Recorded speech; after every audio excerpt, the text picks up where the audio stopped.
teka lang, ayusin lang natin yung ating ganyan siya oh. Meron na siyang mga linya ng drainage system. Ayun yung mga tubo na yan oh.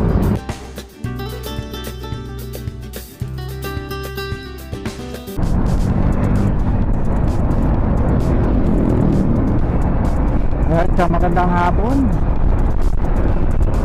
Ayun po ay araw ng Sabado, kaka-out lang natin sa trabaho.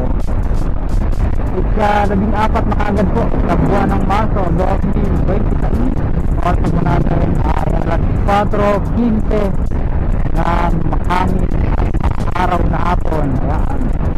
Kasalukuyan, nandito po tayo ngayon sa West Service Road.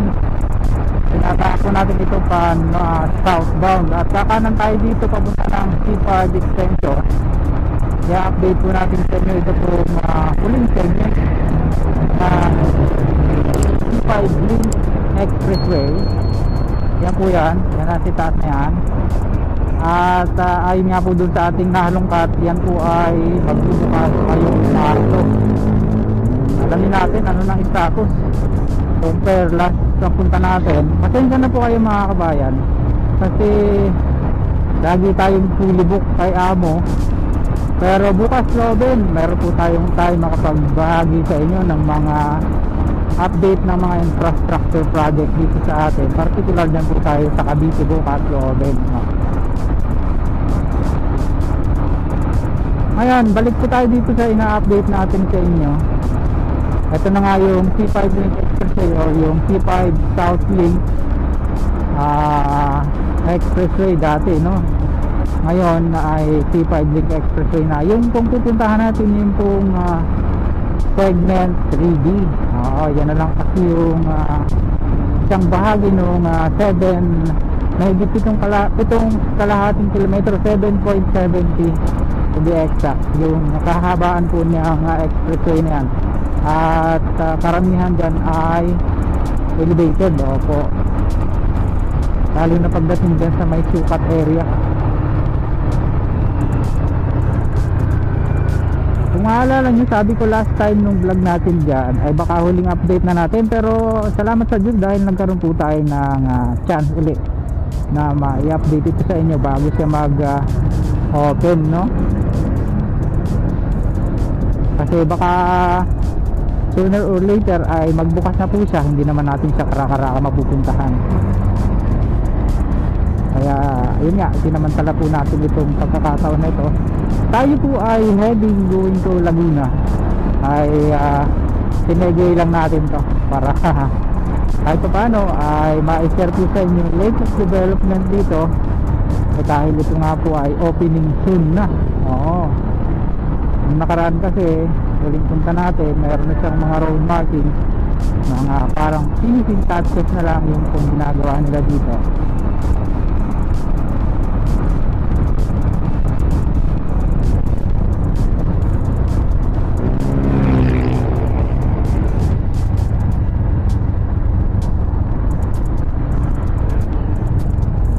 Shoutout nga po pala kay yan yung nag-comment sa atin kung magkakaroon daw po ba ng bus na biyaheng BGC to Cavite na dito dadaan.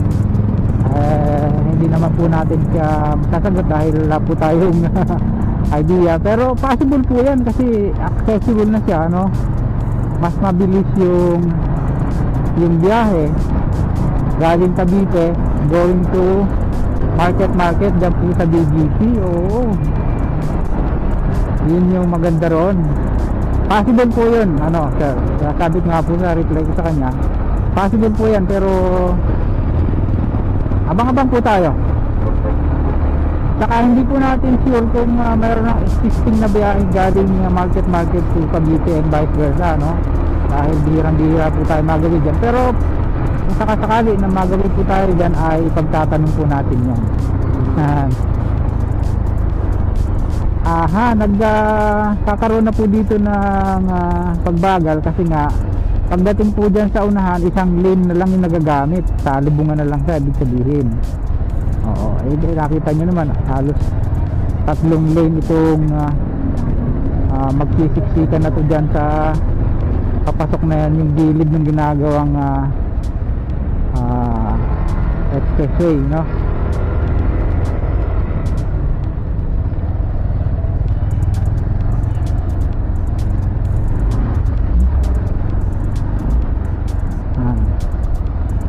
Cavite C5 link, right turn ahead, pero sa ngayon po tinanggal na yung entry dito. Oo, wala na. Ayan o, nakita nyo, wala na. May arrow siya pero wala na.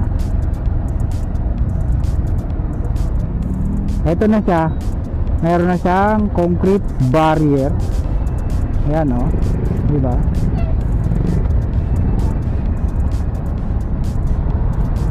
Ayan, ito na po yung sinasabi ko sa inyo, salubungan na lang siya. Pero in fairness naman, parang pinatungan ng espalto. Oo, nakita nyo naman, napakakapal ng espalto rito, oh. At yung pong loob niyan, yan na yun.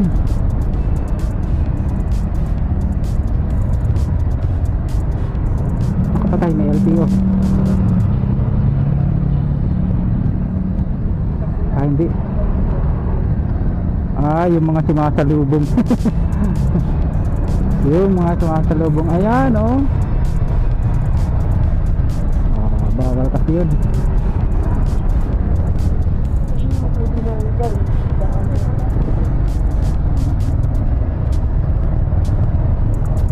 Ito na siya, yung nasa right side natin. Silipin lang natin bahagya. Ayan, oo. Ayun.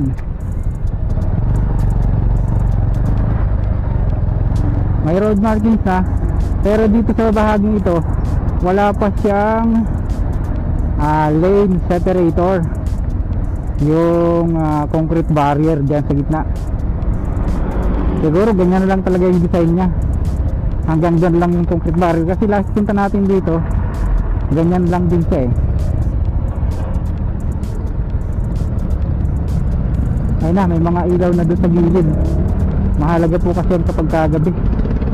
Hindi pala siya lalagyan ng reflectorize. Yun. Hindi ilaw. Pero dito siguro itong nasa kanan natin na to, baka may reflectorize yan sa loob. Malaking bagay kasi yun for safety, no?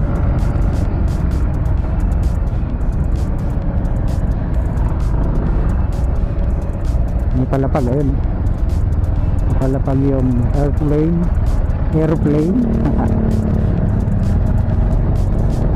Yan, ganito po ang sitwasyon ngayon dito. Palibasa ay salubungan na lamang siya. Yan, nilagay na ng fencing, oh. So, diba? Kasi kayang-kaya siyang sampahin eh. Halos hanggang balikat lang kasi yung height niya. Nilagay na ang bakod for safety. Tapos yung likod niyan, kabayan, ano na yan, runway na ng Manila International Airport.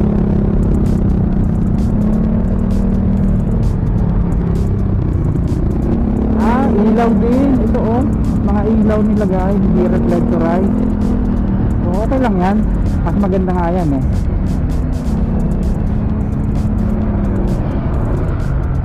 Hindi pala reflectorize ang nilagay, ilaw.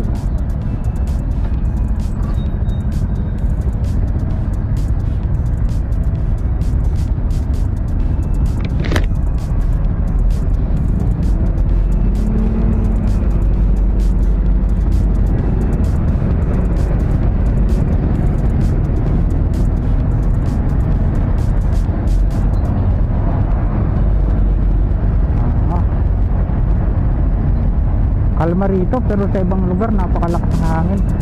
Galing po kasi tayo ng Batangas kanina, ang lamig doon umaga, kahit mga ayan, isa po ito sa factor bakit nagkakaroon ng pagsisikip dito. Meron siyang intersection or merging area.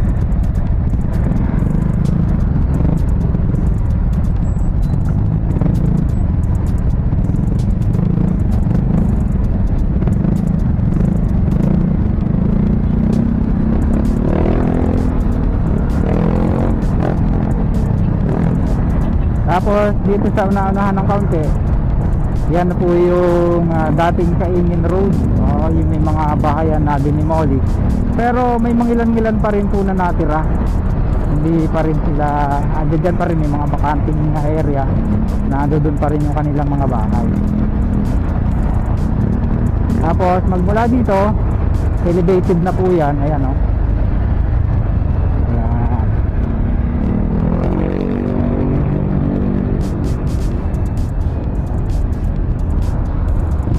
Yun o, may palapag na aeroplano. Yun, Cebu Pacific.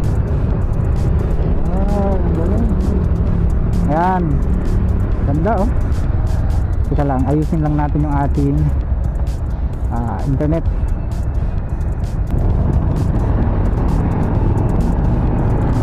Tapos dito may bakod pa rin o.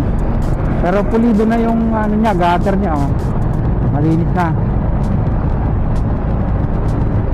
Tapos yung pong drainage niya nandiyan sa loob. Tapos dito siya lulusog sa ilalim nitong viaduct. Kaya no. Ito yung Kaingin Road dati. Hindi ko lang alam kung same pa rin yung street name niya no?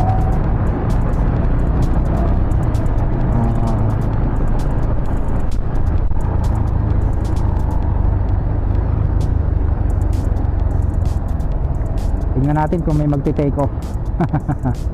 Maki-issue so.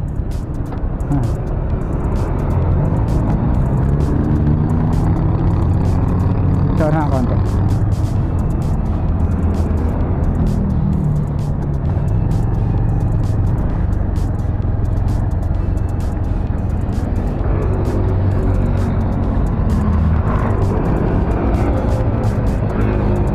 Ito dito ito.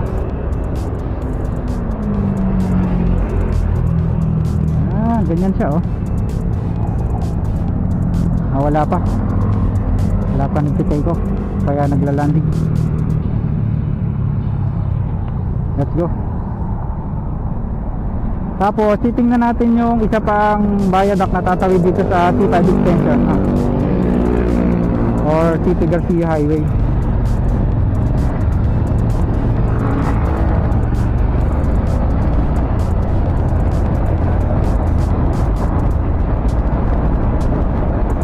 Medyo against the light tayo kasi pahapon na.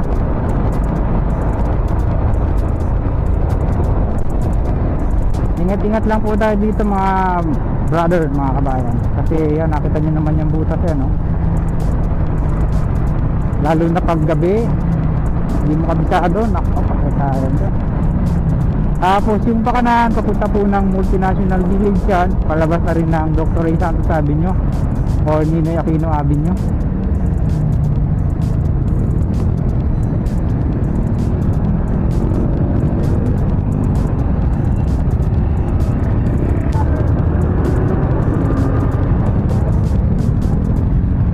Grabe daming karga oh. Grabe talaga. Sipag.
Ito po, pag tinuloy-tuloy natin itong kalsada na ito, dyan po ang bagsak natin sa may SMC Cat. All the way hanggang dyan sa yung flyover, no? Sa Diego Serra Avenue. Ito na yan, no? yung viaduct natatali dito sa C5 extension. Ayan, meron na siyang mga linya ng drainage system. Ayun yung mga tubo na yan, no? Tapos nire-retrapan pa dito para mas matibay. Okay, tuloy na tayo.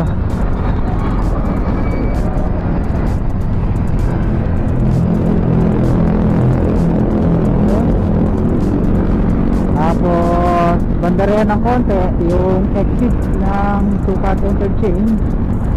Siguro eventually magkakaroon din po dito ng entry, no?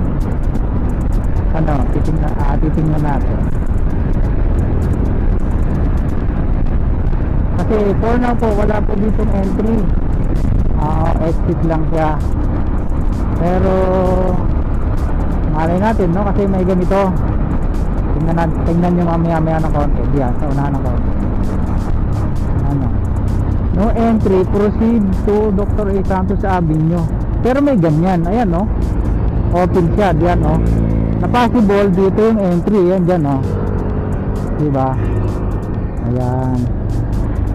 So, yun, hanggang dyan lang po muna yung pong ating vlog na na-update sa inyo dito nga sa C5 Link Expressway. Dito naman sa bahagi na po ito ng Parañaque area. Sa mga ngayon lang na pag-uwi sa ating munding channel, huwag na kalimutang mag-like at mag-subscribe at pindutin po ang notification bell para lagi po kayong updated anytime na mag-upload po tayo ng videos. Kung muli si Kabayang Alex, lagi nagpapaalala, mag-ingat po tayo, lagi tayong manalangin. Salamat. See you po on the next vlog again. Bye bye.